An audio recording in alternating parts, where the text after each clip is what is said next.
नमस्कार, बहुत स्वागत है आप सभी का। मैं हूं आपके साथ कमरुद्दीन खान और हेडलाइंस के बाद अब एक नजर छत्तीसगढ़ की उन 6 बड़ी खबरों पर जो आज दिन भर सुर्खियों में रहीं।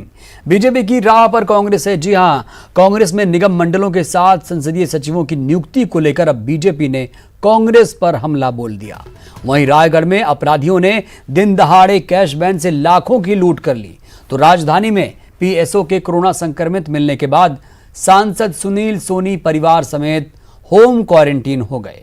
वहीं कमर्शियल माइनिंग के विरोध में दूसरे दिन भी ट्रेड यूनियंस की हड़ताल जारी रही। तो छत्तीसगढ़ में कई जगह भारी बारिश का अलर्ट है। साथ ही दक्षिण पूर्व मध्य रेलवे ने कैसे सुपर एनाकोंडा के बाद शेषनाग को पटरी पर दौड़ाकर इतिहास रच दिया। इन सब खबरों पर डिटेल में बात करेंगे और इस वक्त की पहले आपको एक बड़ी खबर से रूबरू कराते हैं।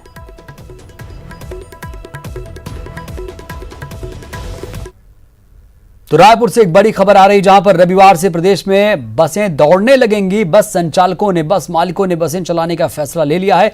3 महीने की टैक्स माफी से संतुष्ट हो चुके हैं बस मालिक। कुछ बस मालिक अपने बसों को निष्प्रयोग रखेंगे। निष्प्रयोग के लिए सरकार ने अनुमति दी है। तो बड़ी खबर आपको बता रहे हैं। हालांकि 25 जून से ही बसें सड़कों पर दौड़नी थी, क्योंकि जो निजी बसें हैं बहुत ज़्यादा मायने रखती हैं। लोग ज़्यादा परेशान हैं और निजी बसों की ज़रूरत ज़्यादा पड़ती है। हर इलाके से ये बसें गुजरती हैं, लिहाजा अब देर से आए दुरुस्त आए से कहा जाएगा, क्योंकि जो बस मालिक हैं आखिरकार वो सरकार के फैसले से संतुष्ट नजर आ रहे हैं। ज़्यादा जानकारी के साथ हमारे सहयोगी राघवेंद्र साहू जुड़ चुके हैं। राघवेंद्र, आखिरकार मान ही गए बस मालिक, और क्या क्या शर्तें हैं आगे? देखिए, बस संचालकों ने रविवार से बसें चलाने के लिए अपनी सहमति दे दी है। आज जो है परिवहन आयुक्त कमलप्रीत सिंह के साथ इनकी बैठक हुई है और इन्होंने अपनी मांगे रखी। हालांकि 3 महीने का ही टैक्स माफ जो सरकार ने किया है उसी से संतुष्ट नजर आ रहे हैं। बाकी क्या बातें हुई, बस एसोसिएशन से जुड़े लोग हैं, उन्हीं लोगों से जानते हैं किन बातों को लेकर आप लोगों ने अपनी सहमति दी और अब आप लोग जो है बसें चलाने के लिए तैयार हो गए। सबसे पहले मैं छत्तीसगढ़ सरकार का, माननीय भूपेश बघेल जी मुख्यमंत्री का मैं धन्यवाद अदा करना चाहूंगा। उन्होंने जो बस संचालकों की वाहन की जो मांग थी बस संचालक की, उसके ऊपर सहानुभूतिपूर्वक निर्णय लिया है और डीजल की मूल्य वृद्धि जो हुई है उससे बस संचालक गण को निश्चित रूप से इफेक्ट पड़ने की संभावना है। तो उसमें उन्होंने कहा है कि ये एक लंबा प्रक्रिया है, जो विधि विभाग फाइल जाएगी, परिवहन विभाग जाएगी, उसके बाद एक राजपत्र में प्रकाशन होता है, तो थोड़ी लंबी प्रक्रिया है। लेकिन इस मांग पर भी सहानुभूतिपूर्वक विचार होगा और बस संचालकों की जो मांग थी अप्रैल का, मई का और जून का टैक्स उन्होंने माफ किया है और आगे भी टैक्स माफी के संबंध में सहानुभूतिपूर्वक विचार होगा। और उन्होंने बस संचालकों से टैक्स माफी के प्रयोजन को देखते हुए आगे भी बस संचालन करने का आग्रह किया। एक सवाल ये है कि आप लोग अड़े हुए थे 6 महीने का टैक्स माफ होगा तभी बसें चलाएंगे, फिर 3 महीने की टैक्स माफी पे ही आप लोगों ने सहमति दे दी, क्यों? देखिए, उसमें आज हमारी परिवहन आयुक्त महोदय से बात हुई। उन्होंने कहा कि 3 माह का टैक्स तो आपका माफ हो गया है, बाकी आगे गाड़ी का संचालन करिए, जितनी % गाड़ियां चलेंगी उन्हीं का ही आपको टैक्स लगेगा। बाकी गाड़ियों को आई फॉर्म में निष्प्रयोग में रखा जा सकता है जिसका टैक्स नहीं लगेगा। तो वो हमारी प्रॉब्लम सॉल्व हो गई, जो हमारा टैक्स माफी की बात थी।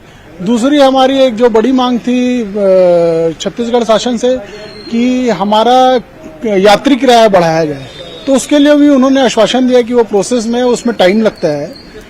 तुरंत आज के आज वो यात्री किराया नहीं बढ़ सकता, वो कैबिनेट में जाता है, कैबिनेट के बाद में वो वित्त विभाग में जाता है, उसके बाद उसका प्रोसेस है। तो वो 2 से 3 महीने का प्रोसेस है, तो वो भी हमको उन्होंने आश्वासन दिया है कि उसमें भी वो काम करेंगे। कारण बता रहे हैं कि किस वजह से तैयार हो गए हैं, तो जाहिर तौर पर आम लोगों को राहत मिलेगी, क्योंकि महंगा किराया देकर टैक्सी में आना जाना पड़ रहा था लोगों को और अब बसें रविवार से चलने लगेंगी। तो लेकिन राघवेंद्र, एक बड़ा सवाल ये है कि जब तारीख थी कि आपको 25 जून से ही बसों को सड़कों पर दौड़ाना था लोगों की सहूलियत के लिए, और जो ये गैप हुआ उसका जिम्मेदार कौन है? जब आपको शर्त माननी ही थी, आप संतुष्ट हो गए आज, तो उसका खामियाजा कौन भुगतेगा? निश्चित रूप से सवाल ये है कि 25 तारीख से बसें चलाने की अनुमति सरकार की ओर से मिली थी। ये करीब करीब जो है 8 दिन गुजर गए। इस दौरान आप लोगों ने बसें नहीं चलाई, आम लोगों को दिक्कतें हुई। तो आखिर जब बात माननी थी तो फिर ये 8 दिनों का गतिरोध क्यों? नहीं, कुछ सरकार के साथ कुछ डिफरेंसेस थे, जैसे अभी राज्य सरकार के साथ भी थे और केंद्र सरकार के साथ भी थे। तो राज्य सरकार के साथ हमारी आज जो बैठक हुई, राज्य सरकार में हमारी बैठक सॉल्व में हमारे जो मुद्दे थे वो सॉल्व हो गए। अब हमारी 2-3 जो प्रमुख मुद्दे हैं केंद्र सरकार से बिल्कुल राघवेंद्र, तो यही कहा जाएगा जो गतिरोध था अब कहीं ना कहीं वो खत्म हो चुका है। सरकार और बस मालिक जो हैं उनका गतिरोध जो था अब कोई विवाद नहीं है। अब अच्छी खबर यह है कि अब रविवार से सबको, सारे मुसाफिरों को सहूलियत मिलने लगेगी। जो निजी बस हैं वो सड़कों पर दौड़ने लगेंगी। रायपुर से एक और अहम खबर की बात करेंगे। कांग्रेस 1-2 दिन में अब जो सूची है निगम मंडलों की वो जारी कर देगी, क्योंकि आपको बता दें जो मंत्री नहीं बन पाए थे उनके लिए ये बड़ी खबर है। कांग्रेस 1-2 दिनों में ये सूची जारी कर देगी। निगम मंडलों में नियुक्ति की सूची जारी कर दी जाएगी। संसदीय सचिव के नाम का भी ऐलान होगा। कल दोपहर में कांग्रेस की एक महत्वपूर्ण बैठक होने वाली है। मुख्यमंत्री और पीसीसी अध्यक्ष मोहन मरकाम भी इसमें मौजूद रहेंगे। जाहिर सी बात है, सत्ता और संगठन का भी तालमेल जरूरी है। इन लोगों को निगम मंडलों की जिम्मेदारी दी जा सकती है। कुछ संभावित नाम आपको बताते हैं। विधायक राम पुकार सिंह और अरुण वोरा को जिम्मेदारी मिल सकती है। राम गोपाल अग्रवाल, गिरीश देवांगन और वैजनाथ चंद्राकर, सत्यनारायण शर्मा, मलकित सिंह गैदू, बालदास, धनेन्द्र साहू, विधायक देवती कर्मा, मिथिलेश स्वर्णकार, राम सुंदर दास, नितिन सिन्हा, शैलेश नितिन त्रिवेदी, विनोद तिवारी, किरणमयी नायक कद्दावर नेता हैं, मनीष श्रीवास्तव, केशव हरमुख, बंटी अग्नि चंद्राकर को भी निगम मंडल में जगह जिम्मेदारी मिल सकती है। संसदीय सचिव के नाम का भी ऐलान होगा। कांग्रेस 1-2 दिनों में ये सूची जारी कर देगी। दलेश्वर साह और रश्मि ठाकुर बन सकते हैं संसदीय सचिव। शिशुपाल सोरी और विनय भगत भी संसदीय सचिव बनाए जा सकते हैं। चिंतामणि महाराज और ममता चंद्राकर भी संसदीय सचिव बनाए जा सकते हैं। चुन्नी साहू और विकास उपाध्याय भी बन सकते हैं संसदीय सचिव। संत नेताम और सिद्धनाथ पैकरा भी संसदीय सचिव बन सकते हैं।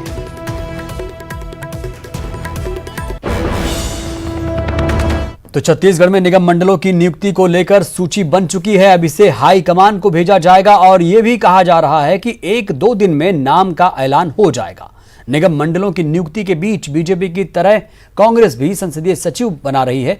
जब कांग्रेस विपक्ष में थी तब बीजेपी के खिलाफ संसदीय सचिव बनाने और लाभ के पद के मामले में कांग्रेस ने खूब मोर्चा खोला था, लेकिन अब ऐसा लग रहा है कि कांग्रेस भी बीजेपी की राह पर चल पड़ी है।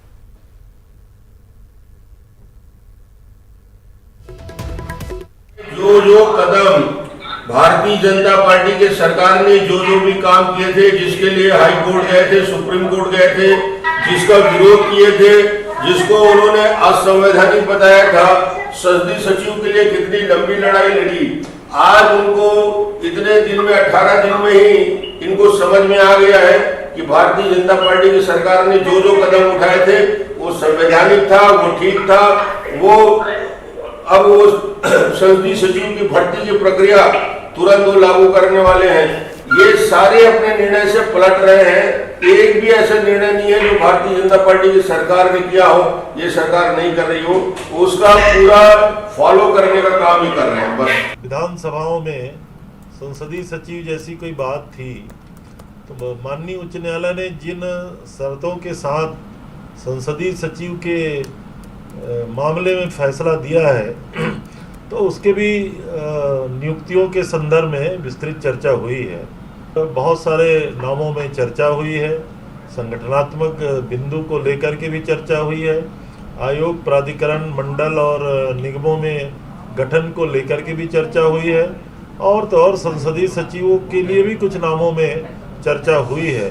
अब माननीय मुख्यमंत्री जी और माननीय प्रदेश अध्यक्ष जी हाईकमान से चर्चा करेंगे और अनुमति जैसे ही प्राप्त होगी आगे की कार्रवाई किया जाएगा। छत्तीसगढ़ की अर्थव्यवस्था पर सीएम भूपेश बघेल ने ट्वीट किया। राज्य की अर्थव्यवस्था की रफ्तार तेज होने पर खुशी का इजहार किया। अभी तो पुराने गड्ढे भर रहे हैं, कहा। भूपेश बघेल कह रहे थे कि फिर इन्हीं पर सड़क बनाना है, बस मेहनत करते चलते जाना है, नवा छत्तीसगढ़ गढ़कर दिखाना है, ये संकल्प ले रहे हैं भूपेश बघेल।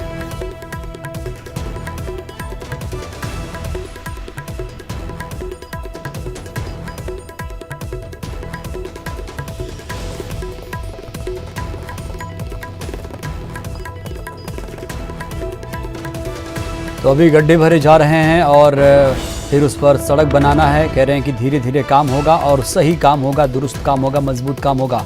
अर्थव्यवस्था को लेकर उन्होंने ट्वीट किया है। राज्य की अर्थव्यवस्था की रफ्तार तेज हो चुकी है कह रहे हैं और मेहनत करते जाना है। छत्तीसगढ़, नवा छत्तीसगढ़ गढ़कर दिखाना है।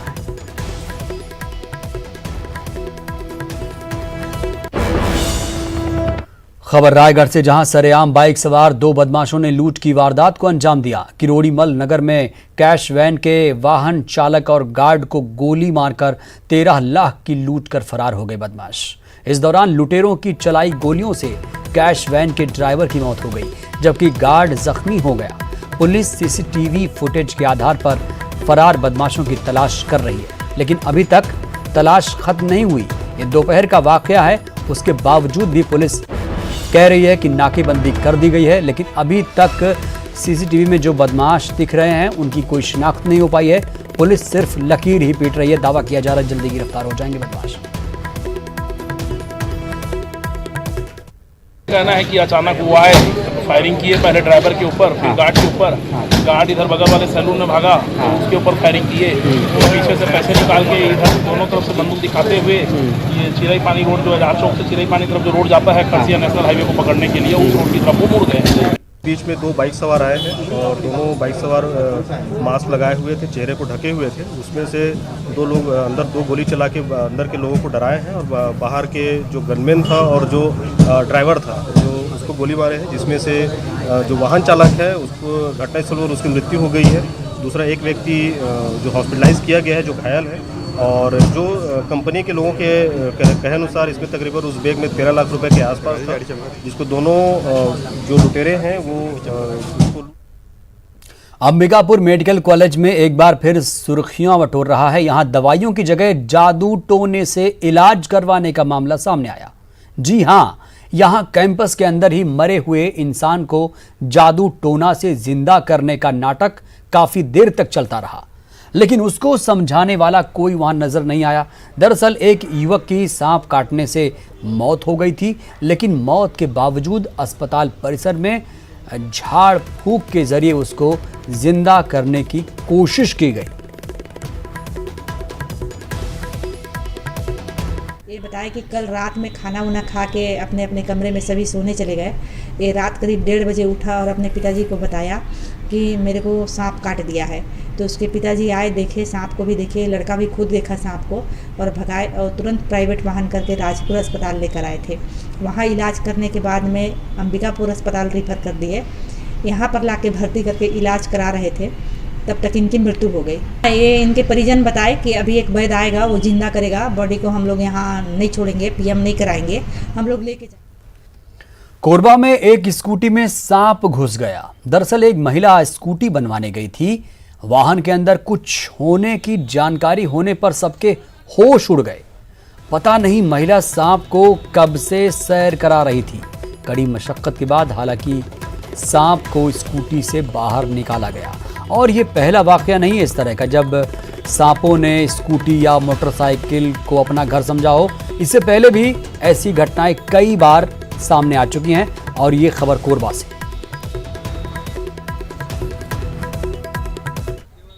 फिलहाल वक्त एक छोटे से ब्रेक का। रायपुर से बीजेपी सांसद सुनील सोनी का पीएसओ भी कोरोना पॉजिटिव मिला, जिसके बाद से सुनील सोनी का परिवार अब होम क्वारंटीन हो गया है।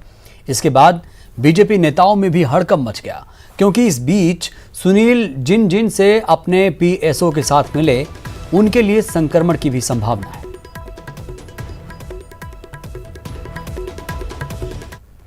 राजधानी रायपुर में बड़ी लापरवाही देखने को मिली। देवपुरी इलाके में भारी मात्रा में पीपीई किट, हैंड ग्लव्स और फेस शील्ड को देवपुरी इलाके में खुले में फेंक दिया गया।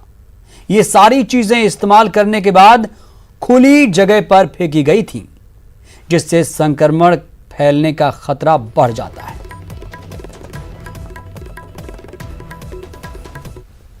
और रायपुर से खबर, जहां पर कोरोना और रिकवरी रेट में छत्तीसगढ़ चौथे स्थान पर है। 78.4% की दर से राज्य चौथे स्थान पर है। अब तक इलाज के बाद 2362 मरीज डिस्चार्ज हो चुके हैं। प्रदेश में छत्तीसगढ़ में मृत्यु दर महज 0.5% है। प्रदेश में अब तक कोरोना से 14 लोगों की मौत हुई है।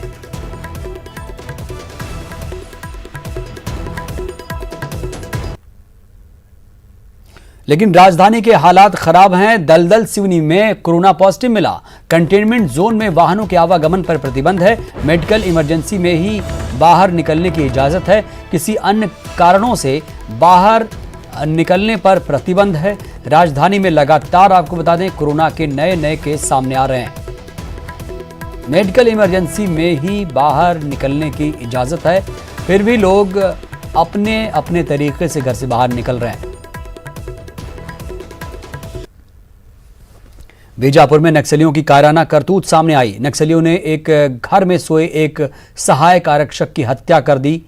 तीर और धारदार हथियार से सहायक आरक्षक पर नक्सलियों ने हमला कर दिया, जिससे जवान की मौत हो गई।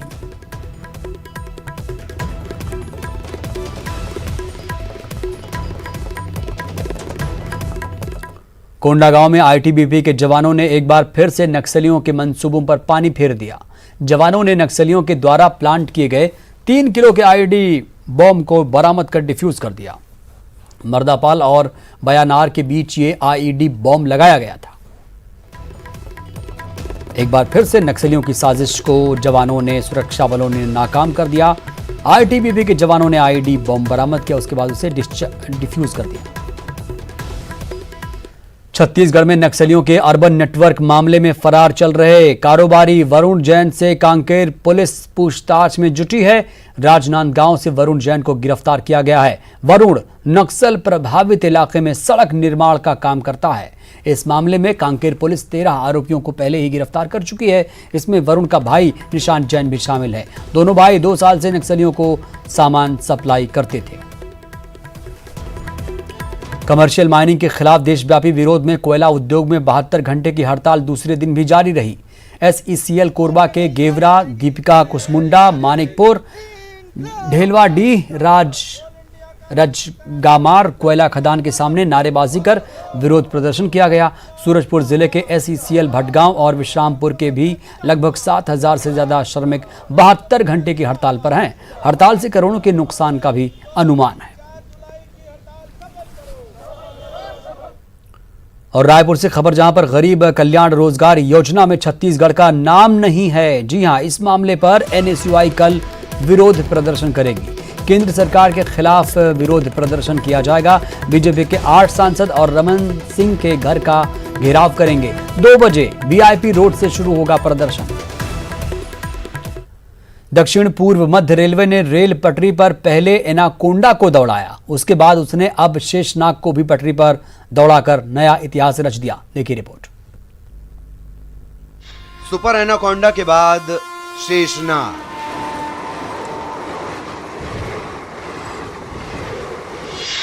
भारतीय रेलवे ने रचा इतिहास।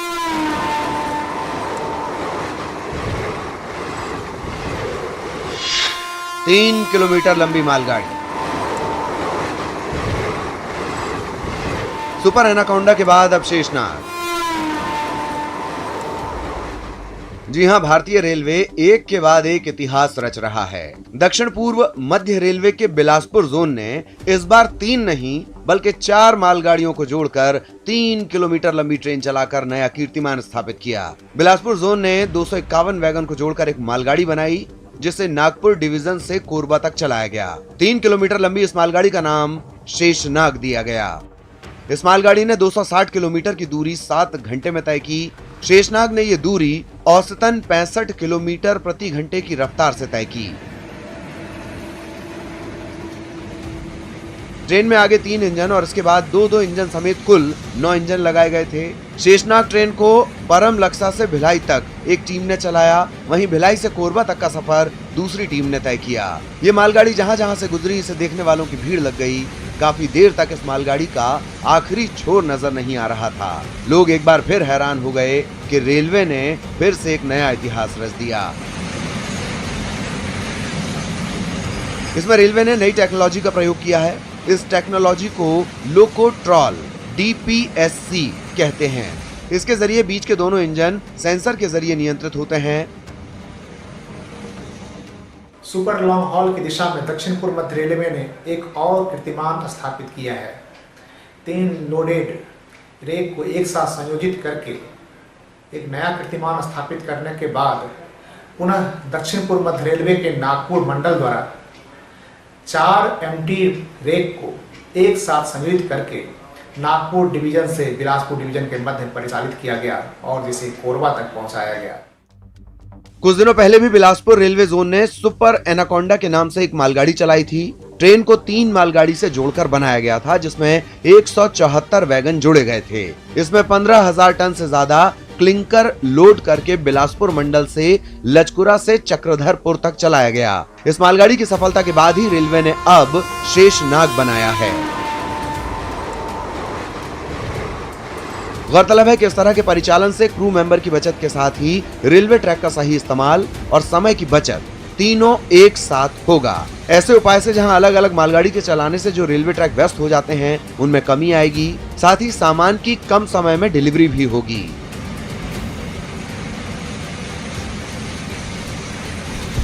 Bureau report, news 18।